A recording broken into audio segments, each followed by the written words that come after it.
चांद के उस हिस्से पर जहां चंद्रयान 3 ने लैंड किया है वहां 14 दिनों तक रोशनी होती है और 14 दिनों तक बिल्कुल अंधेरा।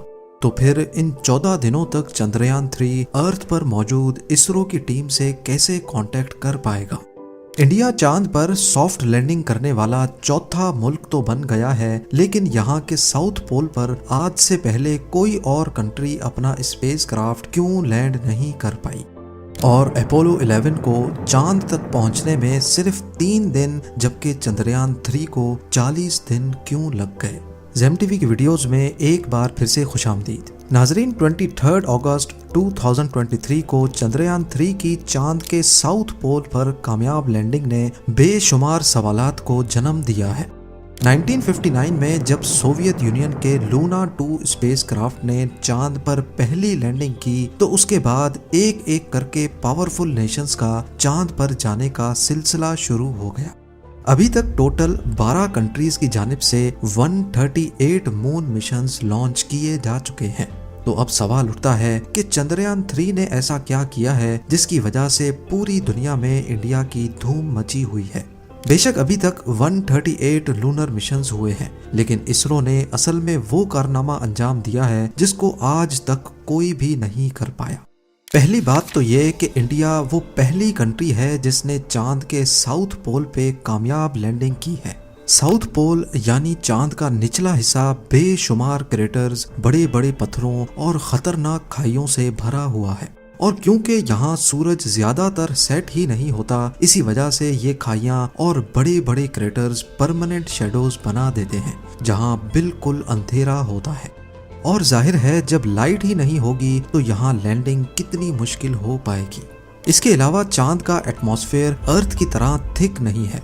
इसका मतलब है कि जिन एरियाज पर सनलाइट पड़ती है वहाँ टेम्परेचर 120 डिग्री सेल्सियस तक पहुँच जाता है और जहां लाइट नहीं पड़ती वहां -250 डिग्री सेल्सियस।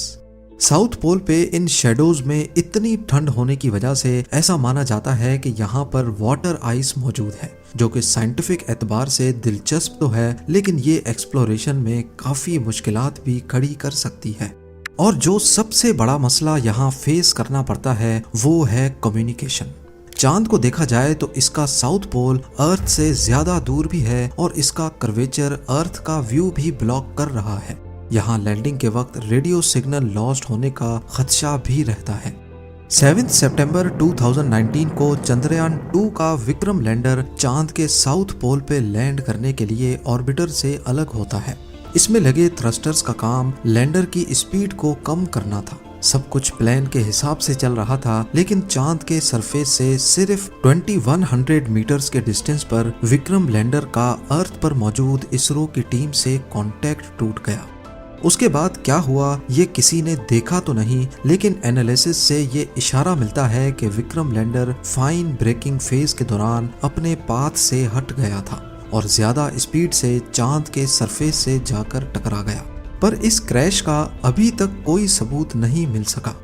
चंद्रयान 2 की क्रैश लैंडिंग के बाद 20 अगस्त 2023 को रशियन लूना 25 ने भी साउथ पोल पर लैंड करने की कोशिश की, लेकिन बदकिस्मती से उसका भी कांटेक्ट टूट गया, जिसके बाद उसको क्रैश डिक्लेयर कर दिया गया।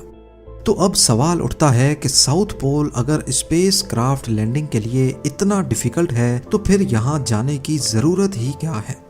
इसका सीधा साधा जवाब है फ्यूचर स्पेस मिशंस के लिए अपनी मुश्किलें आसान करना। किसी भी स्पेस मिशन के लिए रॉकेट को अर्थ की ग्रेविटी से निकालना एक बहुत बड़ा मसला होता है। एक रॉकेट के साथ बूस्टर्स लगते हैं जो कि एक्स्ट्रा लिफ्ट प्रोड्यूस करते हैं। इस पूरे प्रोसेस में हद से ज्यादा फ्यूल इस्तेमाल होता है। रॉकेट को लिफ्ट करने के लिए हैरत अंगेज तौर पे 5000 केजी फ्यूल सिर्फ 1 सेकंड में जलता है। तो अब आप अंदाजा लगा लें कि जब तक रॉकेट स्पेस तक नहीं पहुंच जाता ये कितना ज्यादा फ्यूल बर्न करता होगा। इन्हीं मुश्किलात को आसान बनाने के लिए साइंसदानों के पास एक सॉल्यूशन है कि क्यों ना चांद पर ही एक बेस बनाई जाए। क्योंकि चांद पर ग्रेविटी बहुत कम है, इसी वजह से अगर वहां से स्पेस मिशन पे जाना होगा तो कम से कम फ्यूल में ये काम हो सकता है।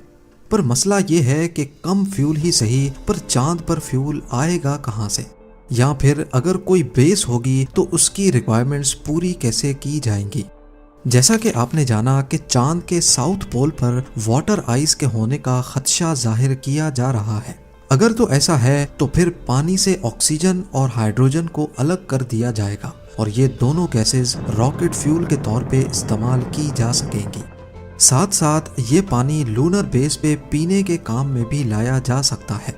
इसके अलावा लूनर साउथ पोल के बारे में ख्याल है कि यहाँ पर हीलियम 3 भी मौजूद हो सकता है। ये आइसोटोप न्यूक्लियर रिएक्टर के लिए बहुत ज्यादा जरूरी होता है। अगर तो यहाँ पर हीलियम 3 के रिसोर्सेज मिल गए तो ये चांद पर न्यूक्लियर रिएक्टर के जरिए एनर्जी बनाने में भी इस्तेमाल हो सकता है और अगर इसकी क्वांटिटी ज्यादा हुई तो इसको वापस अर्थ पर भी लाया जा सकता है, क्योंकि कुदरती तौर पे अर्थ पर हीलियम 3 बहुत रेयर है। इन्हीं सब साइंटिफिक रिसर्च के लिए तमाम पावरफुल कंट्रीज चांद पर जाना चाहती हैं, जिसमें इंडिया के चंद्रयान 3 ने यहाँ कामयाब लैंडिंग करके हिस्ट्री में अपना नाम दर्ज करवाया है। और हैरत की बात तो ये है कि सिर्फ 3 दिन पहले रशियन लूना 25 ने लूनर साउथ पोल पर क्रैश किया है, जिस पर $200 मिलियन यानी 1640 करोड़ रुपयों की लागत आई थी। और वहीं चंद्रयान 3 ने रशिया के मुकाबले में सिर्फ 615 करोड़ रुपयों में ये प्रोजेक्ट कामयाबी के साथ पूरा किया। चंद्रयान 3 के डिजाइन की बात की जाए तो ये 3 कंपोनेंट्स में डिवाइडेड है। पहला है प्रोपल्जन मॉड्यूल, जो लैंडर और रोवर दोनों को चांद के ऑर्बिट तक लेके गया। इसके बाद है विक्रम लैंडर, जिसको इंडियन स्पेस प्रोग्राम के फादर डॉक्टर विक्रम साराभाई के एजाज में ये नाम दिया गया है। चांद के ऑर्बिट से विक्रम लैंडर को प्रोपल्जन मॉड्यूल से अलग कर दिया गया। इसकी 4 टांगे हैं और इसमें 4 लैंडिंग थ्रस्टर्स लगे हुए हैं, जो अर्थ पर 324 केजी जबकि चांद पर कम ग्रेविटी होने की वजह से 2000 केजी तक का थ्रस्ट प्रोड्यूस कर सकते हैं। इसको खास चांद पर सॉफ्ट लैंडिंग के लिए डिजाइन किया गया है। नॉर्मली जब स्पेस क्राफ्ट्स को चांद या मार्स पर लैंड कराना होता है तो इसके 2 तरीके होते हैं। एक है इम्पैक्ट लैंडिंग, जिसमें लैंडर की स्पीड को पैराशूट की मदद से कम किया जाता है, लेकिन फिर भी ये लूनर सरफेस पर जोर से आकर गिरते हैं, जिससे सेंसिटिव पार्ट्स को बहुत नुकसान पहुंचता है। ये तरीका इसरो ने चंद्रयान 1 के वक्त में यूज किया था। ये थी तो बहुत हार्ड लैंडिंग, लेकिन कंट्रोल्ड थी। इस मिशन को टोटल 2 सालों के लिए प्लान किया गया था, लेकिन शायद हार्ड लैंडिंग की वजह से इंस्ट्रूमेंट्स को नुकसान हुआ और 312 दिन के बाद ही चंद्रयान 1 का इसरो से कांटेक्ट टूट गया। दूसरा तरीका है सॉफ्ट लैंडिंग, जिसमें लैंडर चांद के सरफेस के करीब पहुंचकर अपने थ्रस्टर्स को ऑन कर देता है। ये थ्रस्टर्स लैंडर की सिर्फ स्पीड को ही कम नहीं करते, बल्कि ये अपनी डायरेक्शन चेंज करके लैंडर को लैंडिंग साइट तक भी लेके जाते हैं। चंद्रयान 2 के मुकाबले में चंद्रयान 3 में वो तमाम चीजें खत्म कर दी गई थी जो चंद्रयान 2 की लैंडिंग के वक्त मसला कर रही थी। सबसे बड़ी चेंज ये थी कि इसमें वेरिएबल थ्रस्ट इंजन्स लगाए गए हैं, जो लैंडिंग के वक्त अपनी हॉरिजॉन्टल पोजीशन खुद कंट्रोल कर सकते हैं। इसके अलावा चंद्रयान 3 लैंडर में लेजर डॉपलर वेलोसिमीटर LDV भी लगाया गया है, जो 3 डायरेक्शन से लैंडर का एटीट्यूड डिटेक्ट कर सकता है। इसरो ने चंद्रयान 3 के विक्रम लैंडर को काफी मजबूत रखा है, इंस्ट्रूमेंट्स का आपस में कनेक्शन ज्यादा बेहतर बनाया है और एक्स्ट्रा बैकअप सिस्टम लगाए हैं, ताकि लैंडिंग के वक्त अगर कोई मसला होता भी है तो लैंडर को कम से कम नुकसान पहुंचे। लैंडर के अंदर मुख्तलिफ साइंटिफिक इंस्ट्रूमेंट्स तो हैं ही, लेकिन साथ एक रोबोटिक रोवर भी मौजूद है। 26 केजी का प्रज्ञान रोवर करीब 1 मीटर तक लंबा है। ये चांद की मुख्तलिफ लोकेशंस पर जाकर ऑन साइट एक्सपेरिमेंट्स करेगा। जो सैंपल्स वो खुद टेस्ट नहीं कर पाएगा उसको वो विक्रम लैंडर तक लेके आ पाएगा। अगर ये तमाम रिसर्च बिल्कुल ठीक अंदाज में हो गई तो इंडिया साउथ पोल में लैंड करने के साथ साथ यहाँ रिसर्च करने वाला पहला देश भी कहलाया जाएगा। लॉन्च की बात की जाए तो चंद्रयान 3 को LVM-3M4 रॉकेट के जरिए 14 जुलाई 2023 वाले दिन सतीश धावन स्पेस सेंटर से लिफ्ट किया गया था। पहले 14 जुलाई से लेकर 1 अगस्त तक ये अर्थ को ही ऑर्बिट करता रहा, जिसको ऑर्बिट रेजिंग फेज कहा जाता है। इसमें स्पेसक्राफ्ट को अर्थ के गिर्द कुछ इस तरह से ऑर्बिट कराया जाता है। ये तरीका इसलिए इस्तेमाल किया जाता है ताकि स्पेसक्राफ्ट अर्थ की ग्रेविटी को इस्तेमाल करके अपनी स्पीड बहुत ज्यादा तेज कर सके। 1 अगस्त को इसकी स्पीड अर्थ के ऑर्बिट से निकलने के लिए काफी हो चुकी थी। इसी मौके पर इसरो ने इसकी डायरेक्शन चांद की तरफ कर दी। इस एनिमेशन में ब्लू डॉट अर्थ है, पर्पल लाइंस चंद्रयान 3 का ऑर्बिट और ग्रीन लाइंस चांद का ऑर्बिट है। इसी तरह चांद के गिर्द भी इसका ऑर्बिट कुछ इस तरह का था।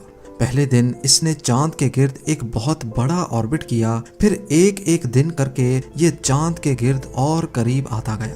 17 अगस्त को विक्रम लैंडर प्रोपल्जन मॉड्यूल से अलग होकर चांद के और करीब आ गया और फिर 23 अगस्त को जब ये फासला सिर्फ 30 किलोमीटर रह गया तो थ्रस्टर्स ऑन करके ब्रेकिंग सिस्टम एक्टिवेट कर दिया गया। जब आखिर के सिर्फ 150 मीटर रह गए तो विक्रम लैंडर को 30 सेकंड्स के लिए होवर करवाया गया ताकि कोई परफेक्ट लैंडिंग स्पॉट ढूंढकर वहां लैंड करवाया जा सके। और फिर फाइनली 6:02 पे विक्रम लैंडर ने चांद के साउथ पोल पे लैंड करके एक नई तारीख कायम कर दी। पर क्या वजह है कि अपोलो 11 ने चांद का ये सफर सिर्फ 3 दिन में तय किया जबकि चंद्रयान 3 को पूरे 40 दिन लग गए? असल में ऐसा नहीं है कि चंद्रयान 3 चांद पर जल्दी नहीं पहुंच सकता था, ये सारी बात है प्रायोरिटीज की। अपोलो 11 एक क्रूड मिशन था, यानी ये वो पहला स्पेसक्राफ्ट था जिसको ह्यूमंस के साथ चांद पर लैंड करना था। यहाँ प्रायोरिटी क्रू को बाहिफाजत चांद तक लेके जाना और फिर वापस भी लाना था। इसी वजह से अपोलो 11 स्पेसक्राफ्ट के प्रोपल्जन सिस्टम को इतना स्ट्रॉन्ग रखा गया कि वो कम टाइम में ही इतनी स्पीड अचीव कर ले जिससे वो अर्थ की ग्रेविटी से बाहर निकल सके। दूसरी तरफ चंद्रयान 3 में कोई इंसान नहीं था। ये एक रिसर्च मिशन है जिसमें प्रायोरिटी जल्दी पहुंचना नहीं बल्कि अपने साइंटिफिक मकसद को हासिल करना है। चंद्रयान 3 की सक्सेसफुल लैंडिंग के बाद अब एक बहुत अहम सवाल उठाया जा रहा है कि जब चांद पर सनलाइट नहीं पड़ेगी तो विक्रम लैंडर और प्रज्ञान रोवर का क्या होगा, क्योंकि ये सोलर एनर्जी के जरिए ही खुद को ऑपरेट कर सकते हैं। चांद के साउथ पोल पे 14 अर्थ डेज तक सनलाइट पड़ती है और अगले 14 दिनों तक मुकम्मल अंधेरा रहता है।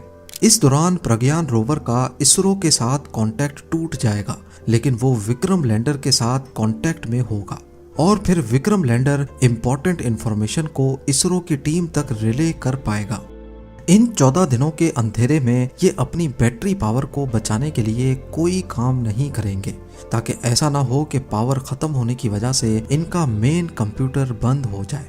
ये मिशन तब तक चलता रहेगा जब तक कि कोई मसला ना हो जाए और इसरो का लैंडर और रोवर के साथ कांटेक्ट हमेशा हमेशा के लिए टूट ना जाए।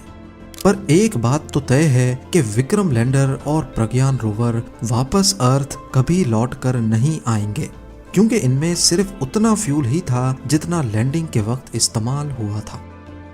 ये वो चांद की वीडियो है जो लैंडिंग से सिर्फ 8 दिन पहले चंद्रयान 3 के पोजीशन डिटेक्शन कैमरा से रिकॉर्ड की गई थी और ये वीडियो 17 अगस्त की है जब विक्रम लैंडर प्रोपल्जन मॉड्यूल से अलग हो गया था।